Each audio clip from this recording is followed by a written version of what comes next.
Good morning, I'm Filip Huyghe and I'm going to talk to you about self-recruitment and larval dispersal in a coral reef fish. Most coral reef fish have a dual life history. They are sedentary as adults, but they have a pelagic larval phase during which dispersal over more or less longer distances is possible. Information on this larval dispersal is very important for coral reef conservation and more specifically for marine and protected area design.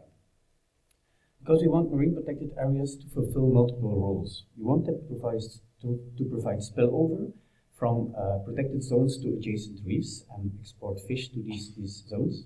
We also want them to take into account genetic differentiation when spacing marine protected areas, and we want to create networks of resilient networks of protected zones. And resilience is met through the exchange of individuals between these several zones.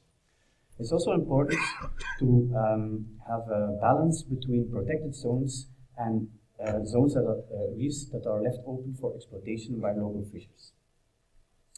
I studied self-recruitment and larval dispersal in the Skunk Clownfish on a series of reefs around the island of Unguja in front of the coast of Tanzania in East Africa.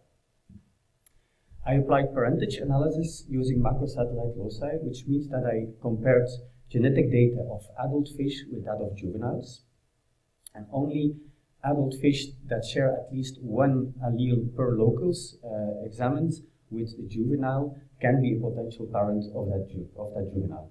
In this example I give you here, you can see that only for the first locus, only 3 of the adults can be a potential parent of the juvenile.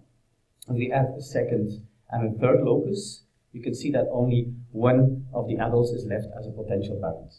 Adding a lot more loci and studying more individuals, I was able to conduct my study. I found that overall there was 21% self-recruitment in the system I studied, which means that 21% of the larvae returned to their home reef. However, there was a remarked difference between a marine protected area, which was a reef that was in very good health, and other reefs that were exploited and that were less healthy. You see, there was 35% self-recruitment in the marine protected zone, and the other reefs had only levels of between 20 and 10% of self-recruitment. In the graph you see on the right, presents dispersal distances of larvae. So on the x-axis is the distances per larvae, and the y-axis shows the number of larvae that dispersed a certain distance. Most larvae dispersed only very short distances. Mean dispersal distance was only 15 kilometers.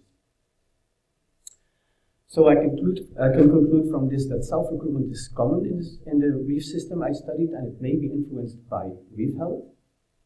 Short distance dispersal is very important from a demographic point of view. Long distance dispersal does happen, but it is rather exceptional. I finish by thanking my sponsors and thank you for your attention.